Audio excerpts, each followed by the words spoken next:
del Departamento de Patología y de los residentes de Patología que nos van a acompañar durante la correlación clínico-patológica del día de hoy. Mi nombre es Pablo Hernández, soy residente 1 de Oncología Médica. El caso que tenemos para hoy es un paciente masculino de 62 años. Como datos generales, el paciente es evangélico, casado, tenía ocupación como maestro. Sin embargo, al momento de la consulta, el paciente ya era jubilado y era originario y residente de San Pedro Carchá, Alta Verapaz. Dentro de los antecedentes patológicos del paciente, nos refirió que desde hace 10 años era diabético tipo 2 con un tratamiento pues, adecuado, y de igual forma padecía hipertensión arterial desde hace 10 años, igualmente tratado con múltiples medicamentos, y los antecedentes quirúrgicos, alérgicos, traumáticos y familiares, y también los antecedentes, los hábitos como por ejemplo el alcoholismo y el tabaquismo fueron interrogados y negados por parte del paciente. Dentro de la historia de la enfermedad, el motivo de consulta del paciente fue dolor abdominal de 3 meses de evolución. El paciente en la historia nos refirió que 3 meses previos a la consulta había comenzado con un dolor abdominal de tipo cólico, que lo refirió como progresivo, que llegó inclusive a ser de intensidad 8 de 10, que no irradiaba hacia ninguna otra parte y se concentraba principalmente a nivel de cuadrante superior derecho. Consultó en varias ocasiones, sin embargo, el único tratamiento que había recibido fue como enfermedad péptica. A pesar del tratamiento que habían dado, no logró mejoría de los síntomas, y con dichos datos realizaron una tomografía de abdomen, realizaron tomografías de abdomen completo y tórax, en donde se evidenció una masa hepática, y con dichos datos refirieron al paciente a la consulta externa de oncología, y para realizar un abordaje diagnóstico, el paciente fue ingresado en el hospital modular. Al examen físico del paciente de ingreso, realmente los signos vitales se encontraban dentro de límites normales. Sí tenía un ECOG de 2 al momento del ingreso, y los únicos datos positivos que se encontraron al examen físico es que el paciente tenía las escleras ictéricas, y a nivel de cuello, a nivel 3 del cuello izquierdo, tenía un ganglio que se palpaba de aproximadamente 1.5 centímetros. Y el examen físico abdominal, no tenía datos de irritación peritoneal, pero sí había dolor a la palpación superficial a nivel del cuadrante superior derecho. Dentro de los exámenes de laboratorio del paciente, teníamos una hematología que lo único que evidenciaba era 12.000 blancos, realmente sin ningún dato que llamara la atención, al igual que los tiempos de coagulación. Y dentro de la química sanguínea, el hepatograma del paciente, lo único que llamaba la atención es que tenía en ese momento un potasio en 2.7 en el momento del ingreso, y un patrón colestásico con una FA y una GGT elevada, y los marcadores tumorales que fueron realizados por consulta externa, tanto de alfa-fetoproteína como el CA-19-9 y el antígeno carcinoembrionario, se encontraban negativos. Estas son las tomografías que realizaron al paciente. Esta es una tomografía de tórax que realmente no tiene, a nivel de la ventana pulmonar, no se observa ninguna lesión pulmonar. Esta es la continuación de la ventana pulmonar. Dentro de la ventana mediastínica tampoco solo se observan unos pequeños ganglios a nivel de cuello. Y mientras vamos avanzando en las imágenes, podemos observar que se comienza a observar a nivel del hígado una masa hipodensa, que es como se encuentra reportada, de bordes lobulados, que en ese momento medía aproximadamente 6.9 por 10.8 centímetros. Y el resto de las tomografías del paciente, continuando con abdomen hasta abdomen inferior, lo único que reportaban eran múltiples ganglios inguinales. Estas eran las conclusiones y la interpretación del radiólogo. A nivel de tórax había un ganglio retrocavo, un ganglio clavicular y adenopatías subcarinales. De estas sí tenía un tamaño significativo la adenopatía subcarinal.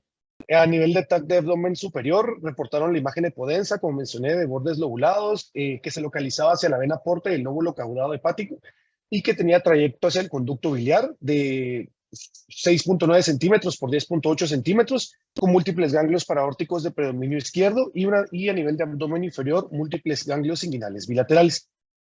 Dentro del abordaje diagnóstico que se le realizó al paciente, se realizó una consulta con radiología intervencionista para una toma de biopsia guiada por tomografía. Sin embargo, luego de la evaluación por el radiólogo, este determinó que debido a que la lesión era retroperitoneal muy central, el riesgo de complicaciones era demasiado alto como para realizar un acceso por vía percutánea, por lo que sugirió que se intentara realizar el diagnóstico con otro abordaje.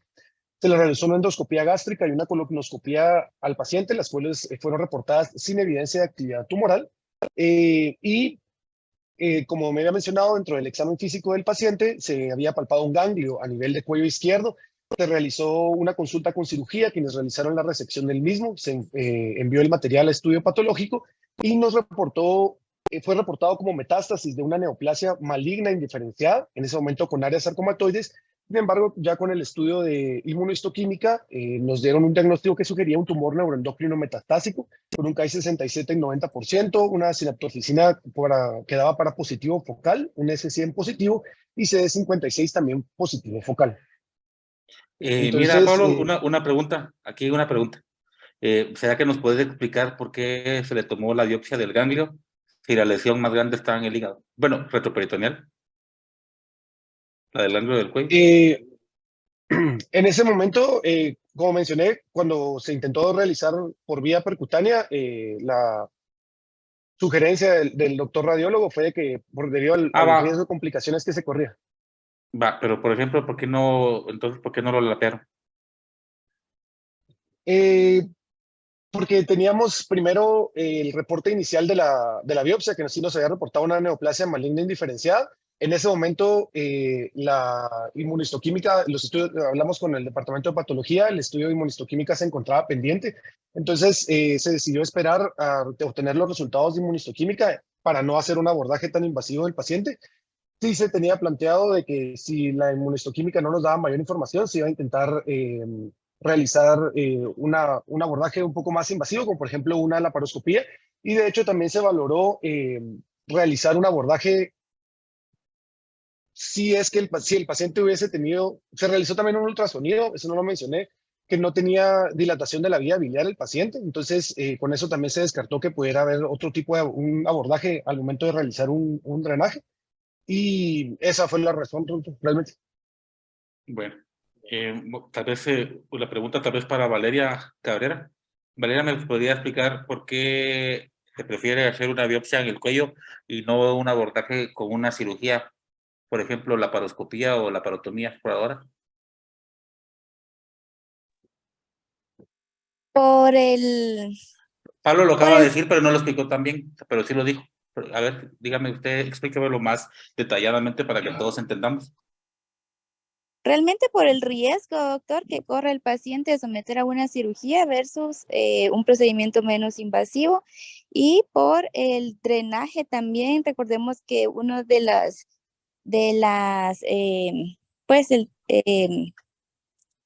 ¿cómo se explica? La metástasis, por ejemplo, puede ser eh, por vía linfática, entonces a lo mejor y por eso se prefirió de esa forma. No, el punto aquí era, para dejar claro, es de que desde el punto menos invasivo al más invasivo. Eso sí tiene que quedar claro para todos los residentes de oncología. O sea, si tiene una lesión en el cuello y aunque tenga una masa pulmonar o una masa pélvica, pongámosle, el abordaje diagnóstico menos invasivo sería biopsiarle el cuello, y obviamente ya con la clínica y con la inmunistoquímica podemos llegar al diagnóstico. Entonces, eso era lo que yo quería que nos dijeran, de que para qué someterlo, como dijo usted, a un procedimiento más invasivo, si eso puede tener consecuencias al paciente, en lo que implicaría que se retrase su tratamiento. Al momento de tener una complicación quirúrgica, pues obviamente lo que estamos haciendo es atrasando el tratamiento. Bueno, continúe, profesor Pablo. Muy bien. Gracias, doctor. En este momento creo que vamos a tener ya la intervención de los doctores de patología para que nos puedan apoyar con la interpretación de la biopsia que se realizó al paciente. Para que dejes de compartir Entonces, cosas. muy bien. Muchas gracias.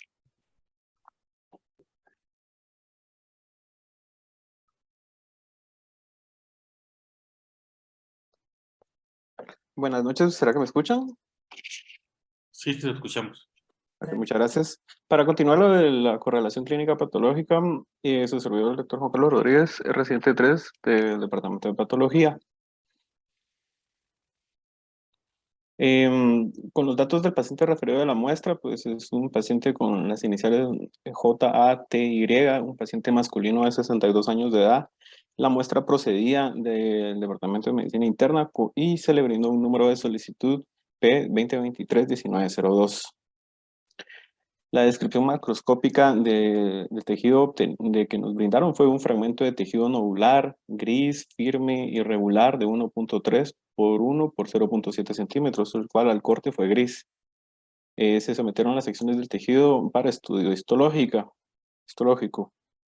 Al momento de recibir la muestra y de observarlo al microscopio, del lado izquierdo pues podemos ver a bajo aumento lo que es la arquitectura del ganglio, el cual está completamente perdida. Ya un mayor aumento en el lado derecho, pues observamos lo que es una masa, una neoplasia en sí, que está caracterizado por como células de citoplasma amplio. Ya cuando podemos bajar un poco, pues nosotros lo que observamos pues es una neoplasia un poco diferenciada de células bastante grandes, pleomórficas, con núcleos hipercromáticos de bordes irregulares y que en algunos casos se pueden observar cierta cromatina granular.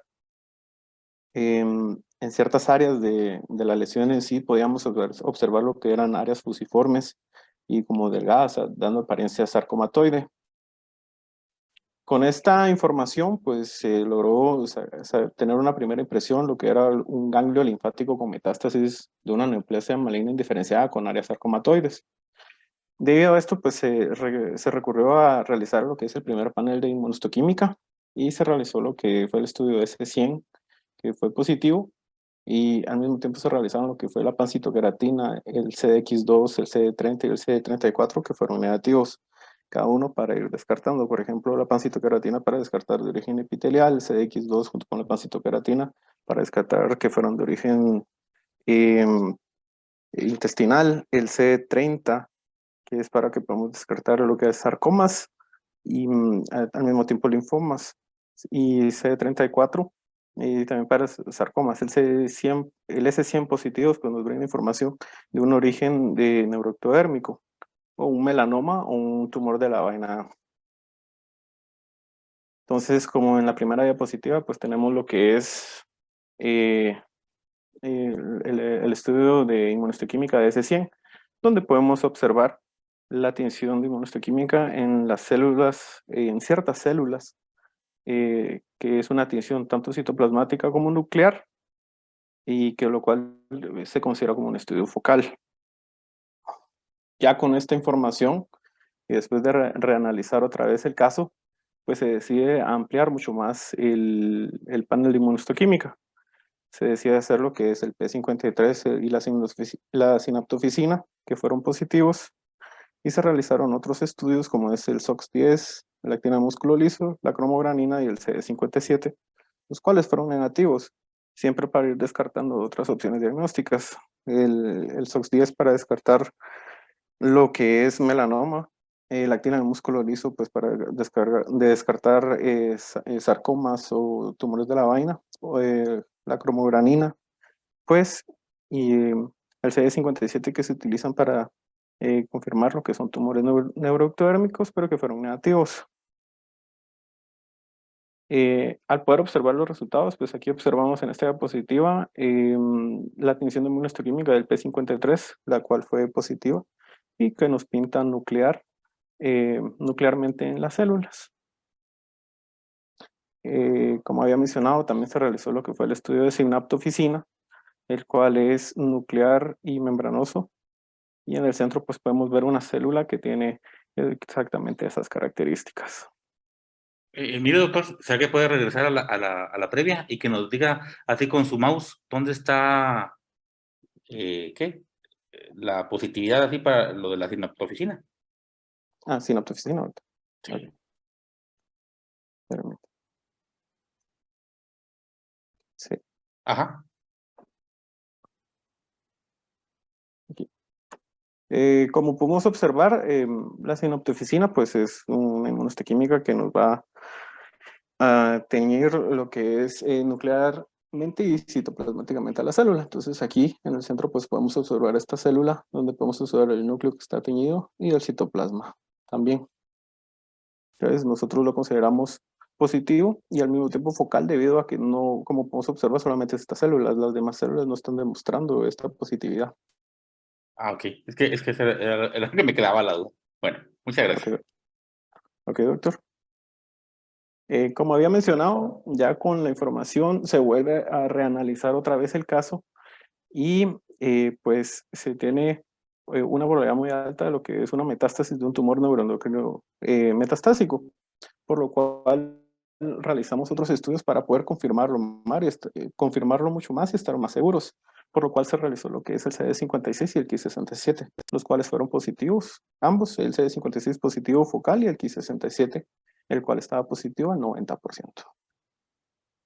Aquí tenemos en esta diapositiva lo que es la tinción del Ki67, donde podemos observar las células que se encuentran nuclearmente positivas y que tienen 9 días, los cuales nos indica que se encuentran en alta proliferación. Por último tenemos lo que es en esta diapositiva la inmunohistoquímica del CD56, que es una tinción nuclear y membranosa, de membrana endoplasmática. Y podemos observar cómo tiñe alrededor del núcleo como cierta imagen redondeada alrededor del mismo, lo cual nos brinda la positividad. Ya con toda esta información, Doctor, pues, solo una pregunta. ¿El CD56 para qué sirve? ¿Qué ve?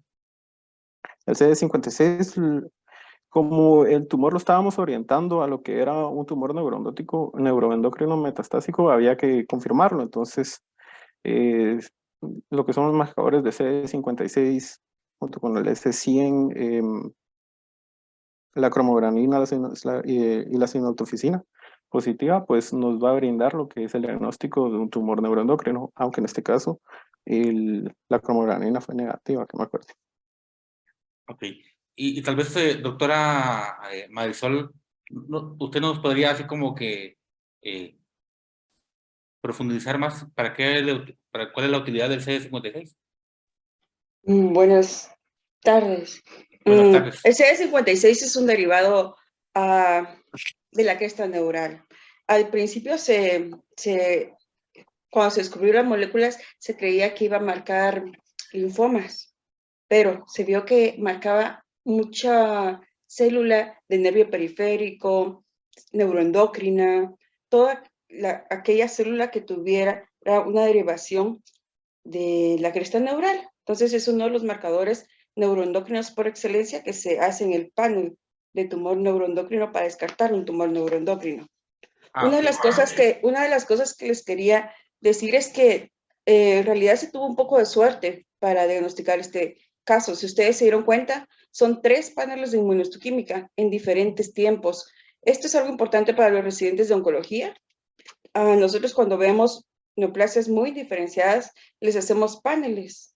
Entonces, dependiendo de lo que nos sale un panel, guiamos el diagnóstico. Así como ustedes vieron en este caso, primero era una neoplasia indiferenciada, le hicimos marcadores generales. El S100 es un marcador general de neoplasia indiferenciada, salió positivo. Teníamos que ver si era un melanoma metastásico, si era como diaria sarcomatoide, si era un sarcoma neurogénico o si era un tumor neuroendocrino, porque la pancitocreatina ya estaba descartada, ya estaba descartado el carcinoma.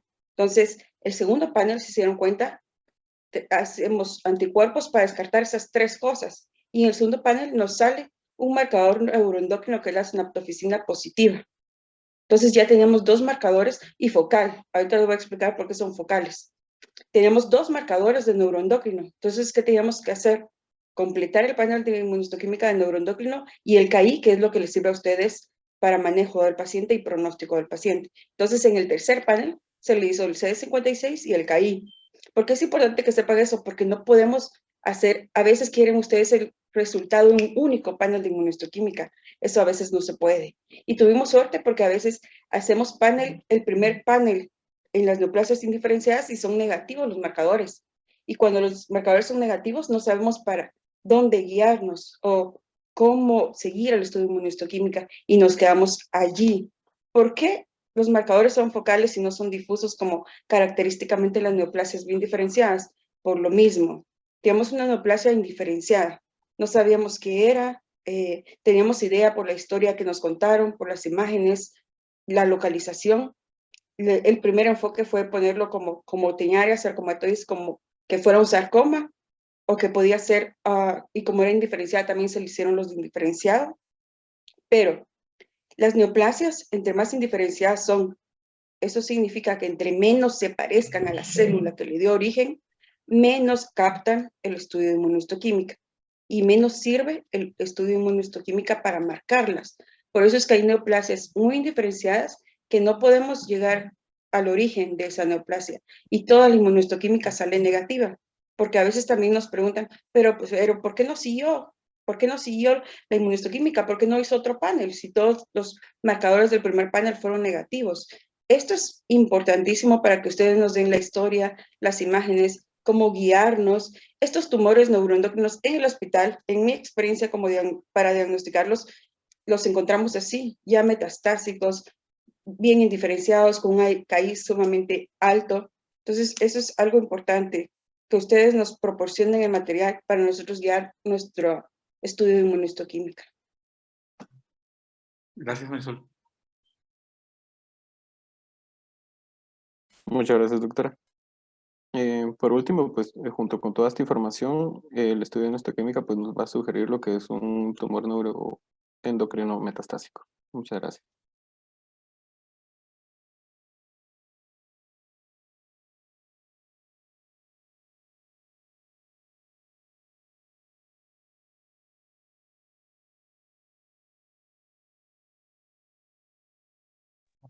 Para que deje de compartir. Sí, gracias. Muchas gracias a los doctores de patología, a la doctora Gramajo, por la participación y la ayuda que recibimos durante el diagnóstico de este paciente. Entonces, como habíamos mencionado, pues con la conclusión se le dio al paciente un diagnóstico de un carcinoma neuroendocrino grado 3, apoyados con el Ki-67 de 90%, de origen primario desconocido, metastásico. El paciente recibió tratamiento con quimioterapia paliativa con un esquema EP y se egresó el día 7 de marzo de este año y fue referido a la consulta externa de oncología para valorar el segundo ciclo de tratamiento. Entonces, con este diagnóstico, haciendo una pequeña revisión bibliográfica del tema, realmente los tumores neuroendocrinos de origen desconocido están catalogados como un grupo heterogéneo de neoplasias que tienen distintos comportamientos biológicos y que inclusive dentro del mismo grupo de tumores tienen características histológicas y diferentes respuestas al tratamiento. La incidencia de estos tumores realmente no se encuentra del todo establecida, inclusive se predice que la mayoría, hay un sesgo, pues mejor dicho, la incidencia de estos tumores puede estar infraestimada debido a que puede haber sesgos durante la clasificación y durante la realización del diagnóstico de este tipo de tumores. Y hay un par de bibliografías que nos dicen que las neoplasias neuroendocrinas representan menos del 5% de los tumores de origen desconocido y el 13% de todos los tumores neuroendocrinos son clasificados como de origen desconocido. Generalmente la clínica de estos pacientes, los pacientes se presentan generalmente con metástasis hepáticas y la mayoría pueden llegar a ser de origen gastroenteropancreático. Esta es la clasificación que fue propuesta en el 2019 por la OMS, en donde podemos observar que la principal forma de categorizar estos tumores es a través del grado de diferenciación. Como en el caso de nuestro paciente, era un tumor pobremente diferenciado, por lo que eso lo separa del grupo de tumores neuroendocrinos y lo clasifica como un carcinoma neuroendocrino, que de igual forma puede ser de células pequeñas o de células grandes. Sin embargo, como nos comentaban los doctores de patología durante la realización del diagnóstico, al ser la biopsia del ganglio en nuestro paciente realmente no se podía determinar si era de células pequeñas o células grandes, y esos tumores se clasifican de alto grado por el simple hecho de ser pobremente diferenciados, y también lo que nos ayuda mucho para clasificarlos y para estimar el pronóstico de los pacientes va a ser el índice mitótico y el nivel de Ki-67. En Estados Unidos, en el 2009, se reportó... Solo una cosa, Pablo, perdón, ¿podrías decir la clasificación de Ki-67 por tumores neuroendocrinos? Lo de arriba. Grado 1, grado 2 y grado 3. Sí. Ok, sí. Cuando hablamos de tumores neuroendocrinos, que son los que se encuentran bien diferenciados, generalmente sí hay valores también de Ki-67 que nos ayudan a clasificar esos tumores. Los que son de grado bajo tienen un Ki-67 menor del 3%, los de grado intermedio un Ki-67 entre un 3 y un 20%, y los que son de grado alto generalmente tienen un Ki-67 mayor del 20%. Los tumores neuroendocrinos de por sí tienen un Ki-67 mayor del 20%. Sin embargo, lo que los diferencia del tumor neuroendocrino grado 3 es el grado de diferenciación. A pesar de que tienen un alto grado, el tumor neuroendocrino grado 3 es un tumor que es bien diferenciado a diferencia del carcinoma neuroendocrino. Muy bien, muchas gracias. Ya puede continuar, profesor. Gracias. Entonces, como mencionaba, se realizó una revisión de casos en Estados Unidos que se basó en las bases de datos de los National Institute for Cancer, que reportaron aproximadamente 35,000 casos de tumores neuroendocrinos entre 1973 y el 2004. Y dentro de estos datos se determinó que en el 13% de los pacientes el origen primario del tumor no pudo ser determinado, por lo que estos fueron clasificados como tumores neuroendocrinos de origen desconocido. Por otra parte, otra revisión que se realizó en un hospital en Milán, se revisaron los registros de pacientes oncológicos entre 1984 y el 2008 y reportaron 750 pacientes con diagnóstico de tumores neuroendocrinos, de los cuales el 10.9% fueron clasificados como de un origen primario desconocido. Una de las revisiones más recientes fue un estudio llamado PRONET, que fue llevado a cabo a Francia por un patólogo, el doctor Jans Ives, que fue un estudio prospectivo realmente de 12 meses y que el objetivo principal, de hecho, de este objetivo era determinar cómo los patólogos en Francia se habían adaptado a las nuevas clasificaciones de los tumores neuroendocrinos. Entonces, se evaluaron 1,340 casos entre agosto del 2010 y junio del 2011. Y una de las conclusiones a las que llegaron fue que el 12.3% de los pacientes fueron clasificados como tumores neuroendocrinos de origen primario desconocido. Estos son los datos obtenidos, como podemos ver, de los 1,340 casos que fueron reportados durante ese año.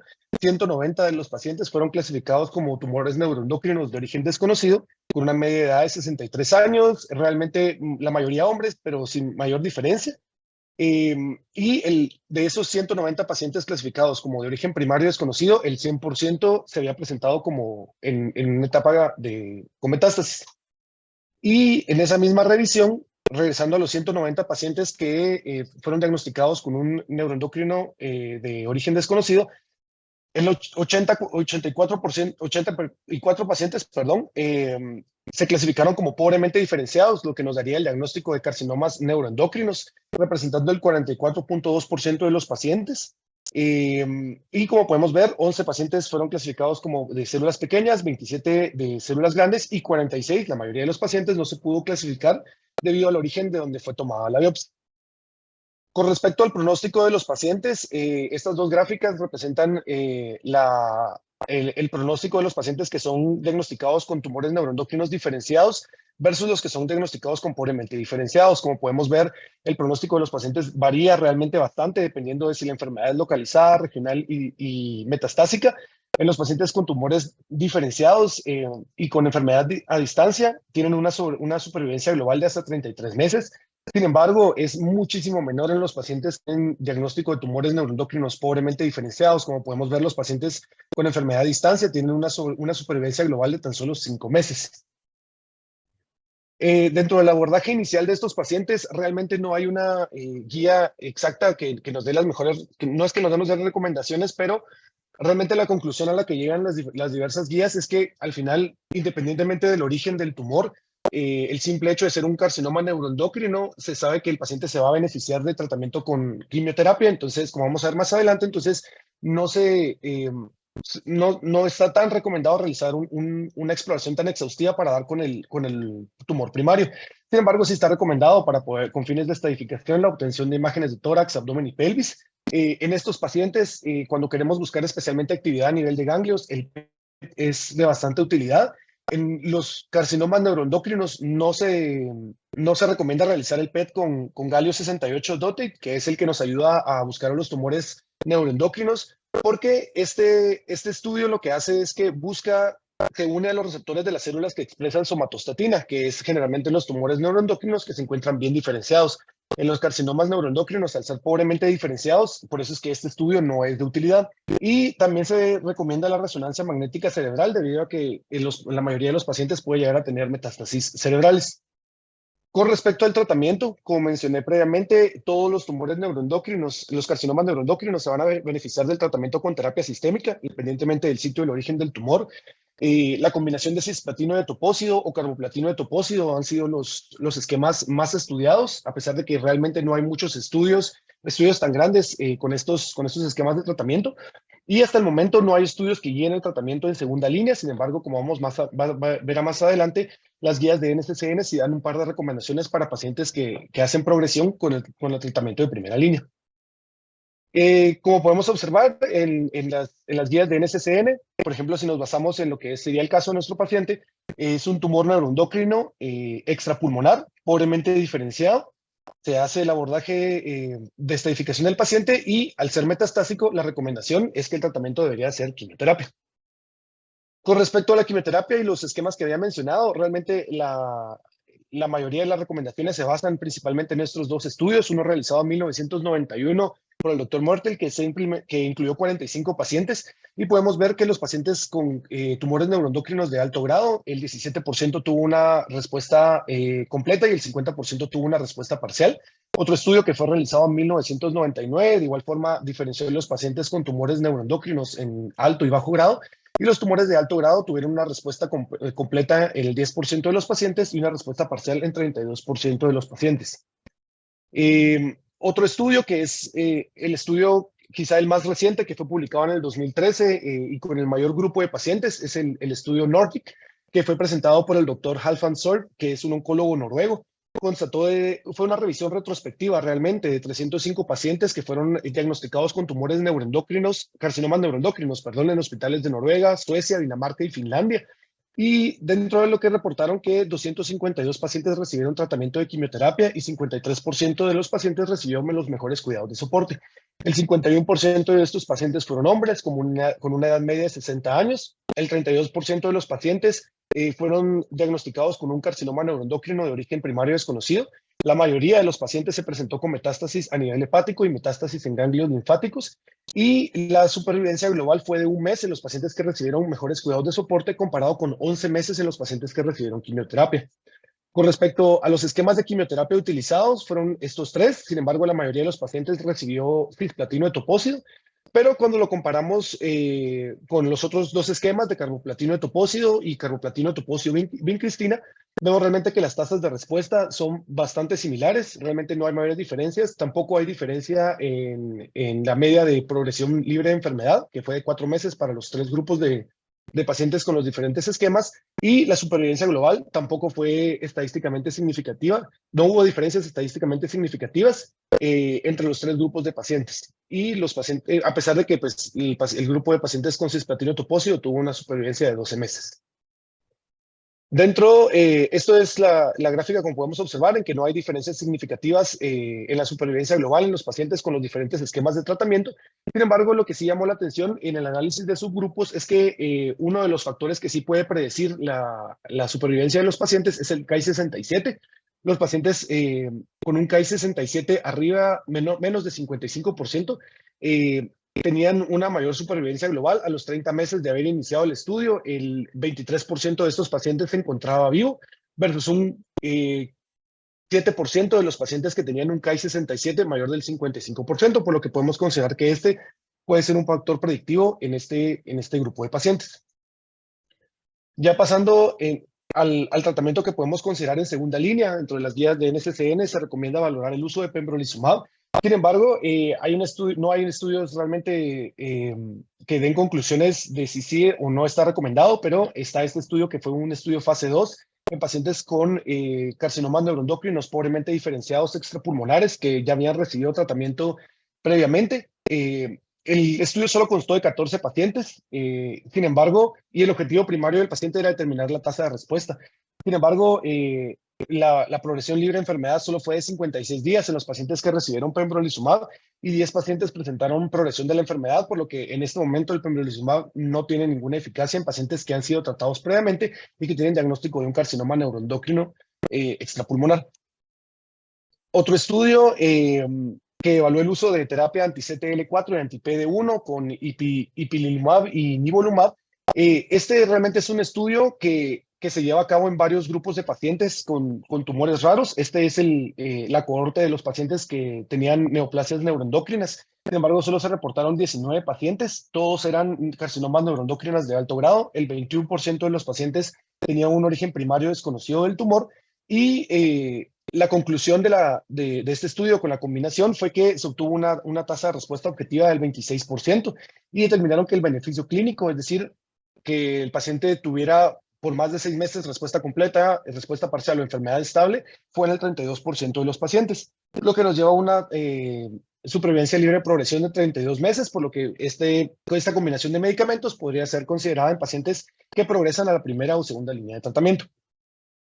Y dentro de lo más nuevo, podríamos decir que se está estudiando en este momento para este tipo de tumores. Se ha considerado en los tumores que presentan mutaciones de RAF, que sabemos que tanto RAF como la vía de MEK1/2 son, bueno, RAF es una proteína y MEK1/2 es una vía de señalización que están asociados con la transcripción de genes y la proliferación y supervivencia celular. Cuando está expresado de forma mutada, estos dos se mantiene activado constantemente, por lo que permite a las células proliferar sin control. La combinación de Dravafenib con Trametinib es una opción que se ha considerado que ha tenido buena respuesta en los pacientes con esta mutación, especialmente en los pacientes con melanoma, y de igual forma se realizó el estudio MATCH, que lo que buscaba era determinar en pacientes con tumores que tuviera, no en un grupo específico de pacientes, sino que únicamente el tumor tuviera esta mutación.